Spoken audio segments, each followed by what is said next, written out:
The following Frederick W. Reynolds Lecture is a production of Continuing Education at the University of Utah.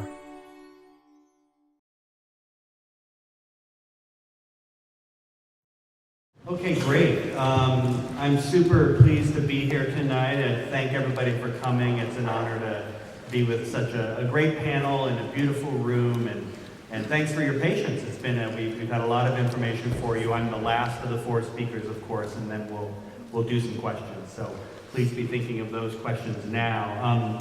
My name is Matt Pacenza. I'm the Executive Director for HEAL Utah. And before I begin to describe to you tonight what I think are a range of really good policy approaches to deal with this air quality problem you've heard so much about, let me just very briefly tell you a little bit about HEAL Utah. We're a nonprofit advocacy organization that pushes for policy changes. We primarily work in the state legislature and then as well in regulatory bodies, these little known but important things with names like the Air Quality Board and the Division of Radiation Control and the Public Service Commission. We're the ones who try to get in there and make sure good things happen, or frankly, try to keep bad things from happening is probably a little more day-to-day what we're doing. We've been best known over the year for work on nuclear issues. You might associate HEAL's name with keeping an eye on energy solutions and trying to stop the Green River nuclear reactors, but over the last few years we've gotten a lot more involved in energy issues and pushing for renewables and of course working on air quality. The good news about working on air pollution issues in Utah is that the public knows it's a problem and wants to do something about it. Sometimes when you work on a health or environmental issue, something like nuclear waste would be a really good example, the biggest part of your job is to convince the public that there is a problem at all. For dirty air along the Wasatch Front, that is not a problem. I'll just throw a few polls at you. So last January, heading into the legislative session, there was a poll asking people, what issue do you want the legislature to work on this year? And there were two leading answers that dominated. Number one was education, but right behind it was air quality. Air quality was the second most important issue for everyone across this entire state. Democrats, Republicans, LDS, everybody named air quality as one of the top two. It was more important than immigration, more important than healthcare, more important than taxes. The public really cares. There is another Gallup poll which showed that Utahns are least satisfied with their air quality of residents of any state in America. I thought New Jersey won things like this, But, people in Utah are the least satisfied, which is pretty dramatic. There's intense passion from the public. Those of us that work on this issue know this. The intensity of people's reactions and desire for change is extraordinary. And we see it, frankly, in the attendance tonight. We see it in the fact that we advocates organized a rally last January. More than 5,000 people came. That's extraordinary for a public demonstration on a Saturday. By the way, there'll be another one of those on January 31st, so if that interests you, we'd love to see you there. The public not only knows it's a problem, but the public is willing to do things about it. There was a poll from the Tribune earlier this year that by a 3-to-1 margin, Utahns favor stricter air pollution standards on industry. Think about that. Utah's among the reddest states in the country, the most conservative states in the country, a state that prides itself on a pro-business, limited government, and 3 out of 4 Utahns are demanding stricter policies governing industry in this state. That's fairly extraordinary, isn't it? So we have, the desire for policy change, but in many cases we don't have those policy changes. And what I'm going to talk to you about tonight is I'm going to go through each of the sectors that Dr. Whiteman identified. Vehicles, what we call buildings, which is that catch-all area sources one, and then industry. So I'm going to go through each of them and describe a range of policy approaches that we think are important to get the job done. And as well, I'm going to describe to you some of the obstacles that are keeping change from happening, because there are obstacles. We may be moving in the right direction, but we also, frankly, often have powerful forces and sectors that are keeping us from getting where we need to go. Let's start out and talk about vehicles. Talking about vehicles is frankly the most positive and optimistic sector of all of them. And the reason is essentially because of a series of policies from Washington, D.C., from action by the EPA, work that's grown out of the Clean Air Act. And so there's a whole bunch of stuff we could talk about. There's ultra-low sulfur diesel. There is Tier 3 gasoline and Tier 3 car standards. There's the Obama administration's mile per gallon standard, which is dramatically going to increase.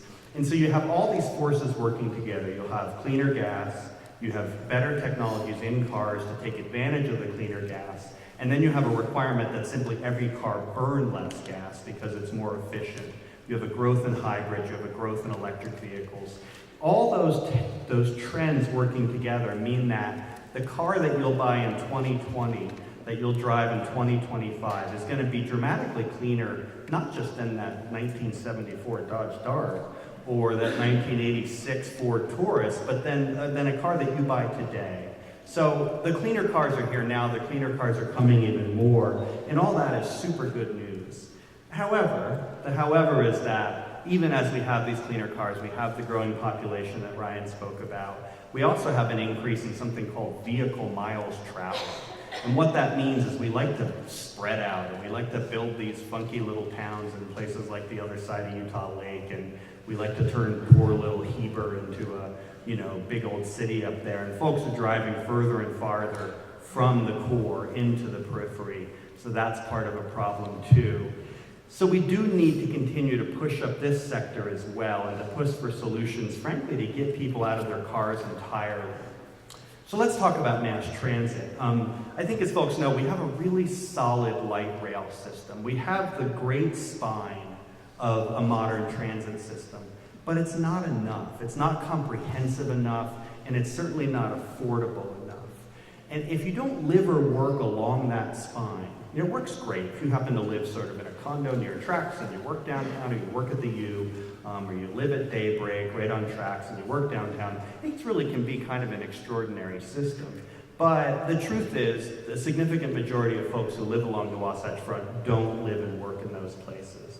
And so for those folks, they rely, frankly, upon the bus system. And the bus system is not as good as the light rail system. There's not enough buses, they don't travel often enough, and frankly, they cost too much for many Utahns. So how do we change that? Well, what we need to do, and this is a hard thing to call for because there's so much bad precedent at UTA. Feel free, we can talk about that in questions, but we need to give that system more resources. That's the truth. We need to be buying more buses, paying more bus drivers, driving down bus fares. There's a proposal to do that that was before the legislature last year and just barely didn't pass, and hopefully will pass the legislature this year. This gets a little policy wonky, but it's called the local option sales tax. And it would give cities and counties the right to go to voters and ask for a modest increase in sales tax of 1/4 of a penny. But if you do that, and if a bunch of mayors did that, we could raise as much as $70 million a year for new bus drivers, new buses, new bus routes, maybe even cheaper fares. So that's a policy that we're excited about. A whole wide range of actors are working on, and hopefully we will see that during this session. Let's talk not just about getting people out of cars or cleaner cars or even getting people into transit, but let's talk about replacing sort of dirty vehicles and equipment. When you talk about the vehicle sector, a small number of vehicles are actually responsible for a lot of the pollution. You've got, old crappy cars and school buses and, 2-stroke weed whackers and all that kind of stuff. And if we can replace those with modern stuff, with electric stuff, with cleaner stuff, we could do a lot of good. And there's a couple pretty good government programs out there trying to help that happen, but frankly, they don't have enough money. They're kind of sad little pilot programs that need to have some cash poured into them. So there was a bill last session, for example, from Representative Steve Handy to spend $20 million to get our dirtiest school buses off the road. And that's not only really good for our Wasatch Front air quality, but it's actually good for children. Kids who ride on a bus that have a dirty exhaust that actually hurts those kids as well, the kind of stuff Michelle was talking about. So that bill passed overwhelmingly, but then at the end of the session, it didn't get the funding that it needed. So funding good air quality bills, putting real money into improving air quality definitely remains a problem. And we need money for all the things I've been talking about so far. So HEAL's been working with another representative named Rebecca Chavez-Hauk, And we are working on a proposal to actually put a small modest fee on the purchase of a new tire, perhaps $2 or $3 every time you purchase a new tire, and that would go into a clean air fund. And one of the reasons we think that's a good public policy idea is because the frequency with which you buy tires is actually fairly closely related to how much you pollute as a driver.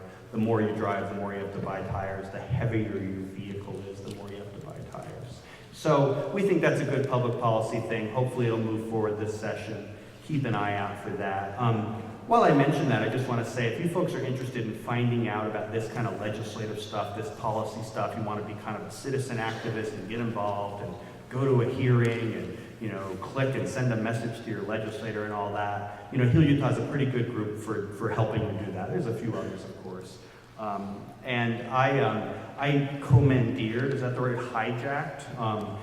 There's a table outside there that the nice continuing ed folks have some literature on, and I surreptitiously put a few clipboards on there that you can sign up to receive Heal Utah action alerts. So that thing is just outside in the back there. I believe it's red. So if that interests you, I'll have this up here at the end of the talk, or you can go out there and put your name on there. That'd be great. Let's move on to the second sector. This was called area sources before. We often call it buildings. Just kind of an easy way to refer to a big catch-all category that includes everything from your home to an apartment building to a shopping mall to an office tower to small to mid-sized businesses, things like dry cleaners and gas stations, bakeries, restaurants, print shops. They all pollute a little more than you might think they do.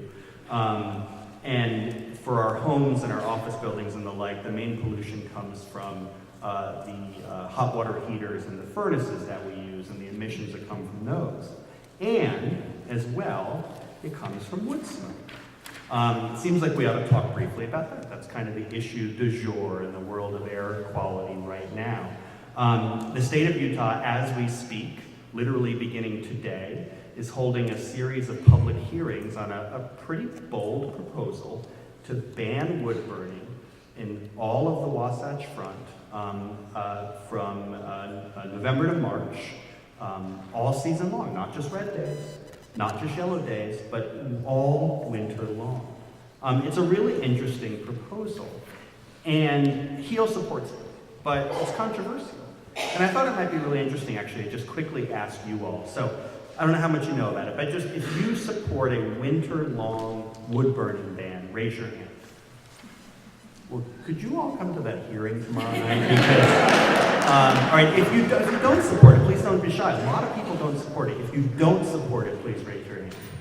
So this was a little, I thought it was going to be more divided. So far, the public opinion that we're getting is pretty negative about this proposal. And I think that's really interesting. And we could talk more about that if you want to ask questions about it.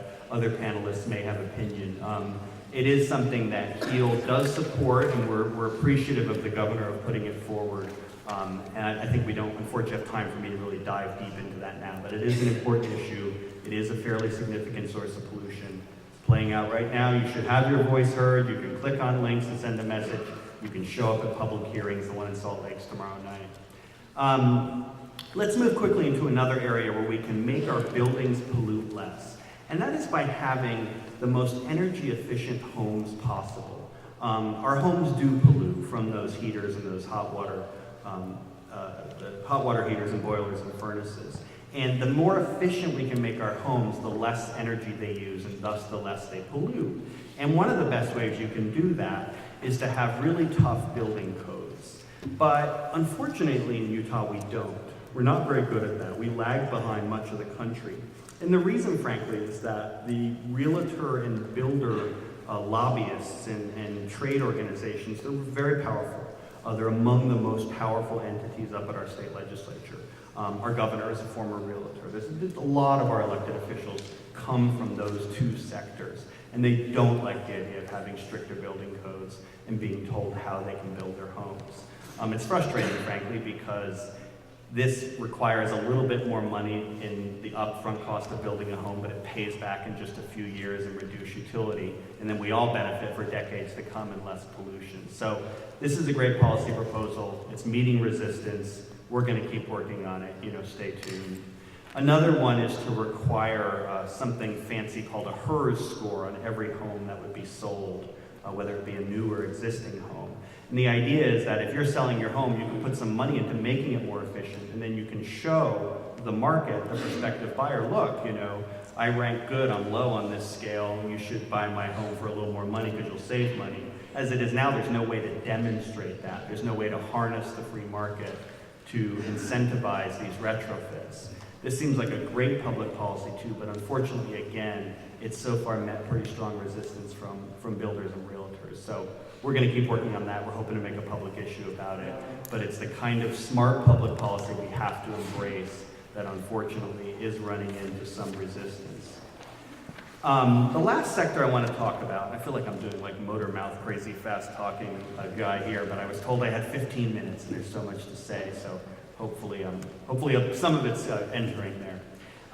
So let's talk about the third sector. We've done vehicles, we've done buildings, and now we have industry. These are emissions from our biggest polluters, and so those include, of course, Kennecott, the world's largest open-pit copper mine. They then have a concentrator. They then have a smelter. It kind of runs up and down the valley, a whole range of facilities. We also have, of course, refineries in North Salt Lake. We also have a steel mill. We have several natural gas power plants. We have other factories that together each of them meets a threshold to be considered a point source, a big industry, a big source. There's essentially several dozen of them in northern Utah. Now, we heard the numbers on how much industry comprises of our air pollution problem, and I believe it's 13% or 12 or 13%. So folks hear that number and they say, well, why pay attention to industry? You know, if cars are more and buildings are more, what are you putting attention on industry for? And let me just give you two reasons. One would require too much time to go into, but we are somewhat skeptical of the rigidness of that cars are half, buildings are 35%, industry is 13% thing. And I could explain why, but there's a series of reasons why we think those numbers may not fully and accurately capture the picture. In short, we do think industry is at least a little bit more than 13%. Secondly, if you look at the state's plan to control emissions, and it's been referred to a few times, it covers the decade we're in right now. It's called a SIP. And this chart shows the data in the SIP. And the blue lines that go down are things that are going to decrease during this decade. Vehicles are decreasing dramatically. Buildings are decreasing a certain modest amount. And then industry is going up. So during the very decade that we Utahns are spending more money on gasoline and more money on cars and more money on various technologies in our home in order to drive down pollution, we're allowing industry to increase its pollution. Now, we think we can ask more of industry and that they can do more. And so we at HEAL and some of our allies will be going to this regulatory body called the Air Quality Board later this spring with 5 specific rules, either 4 or 5, we're debating that, to close some loopholes and to tighten some restrictions on industry. I don't have time to describe them all. It gets very, very wonky, and you all would definitely get sleepy if I were to go into all those details. But I'm going to tell you about 1 or 2 just to give you a flavor of the kind of thing that, you know, we can do more. That's what it comes down to. We can do better. We can do more. You might be surprised to find out that permits that govern how much our bigger polluters can pollute are based primarily upon modeling. So what that means is the state goes to a given facility and they say, okay, you're allowed to put out 1,000 tons of a certain pollutant each year. And the way the state arrives at that number is they estimate and they say, okay, you burn, you know, X 100,000 gallons of a certain fuel, you run that fuel to a certain piece of equipment. Our modeling then tells us that you're emitting Y amount, okay? That's what the model says. But the problem is that the reality of the pollution that comes out may not always match the model. And there's a few reasons why. That equipment may not be being used properly. They may be overtaxing it. It might break down. They might change the nature of the fuel, the feedstock that goes into it. A bunch of real-life stuff happens that means that the actual pollution doesn't match what the model says. So you have to do tests. They're called stack tests. It's where you actually test what's coming out of the facility. Anybody want to guess how often most major Utah point sources are required to do this? They are currently required to do those, at least you know the answers, every 3 to 5 years. Every 3 to 5 years. So we really think that needs to be more often. Now, when we propose this rule, we're going to draw upon the wisdom and the words of one of the heroes of the American environmental movement, Ronald Reagan, who said, trust but verify. And that's really the point. I'm not going to accuse any given industry of cheating or faking, and they're good people. Those are scientists and engineers that are well-trained who want to do the right thing. We trust them, but guess what? We're going to check a little more often than every 5 years. And so we're going to be calling for more frequent, they're called step tests, and you'll hear more about that. Let me just tell you about one more, and then we'll open it up for questions. I apologize, I think I've gone a little over my 15 minutes. The way that permits work for our biggest polluters is they're given an annual budget of how much they can pollute, by and large. So you're told, okay, here's 1,000 tons per year. But they aren't told largely how much they can put out each day or each week. And the problem is that since in Utah we have an episodic air pollution problem, we don't have a year-round one. I mean, everyone would agree that, March is great, October is great. The vast majority of the year we're in really good shape. We have an episodic problem. We have these weeks where it's really bad. So what we need to do then is we need to make sure our biggest polluters aren't putting out too much pollution on any given day or any given week. It's not enough to have an annual standard.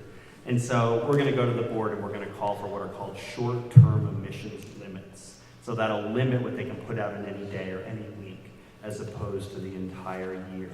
I've definitely run out of time, but keep your eyes open. Groups like HEAL, I'm going to name a few others. We have Utah Physicians for a Healthy Environment. We have Utah Moms for Clean Air. We have Breathe Utah. And I'm forgetting another 6 or 8 out there, but we all work hard on this, and just keep your eyes out for those groups and what we're pushing. Sign up for our emails. Those clipboards are out there, and we'd love to help you be part of the solution of being a sort of engaged, informed citizen activist pushing for change. Thank you.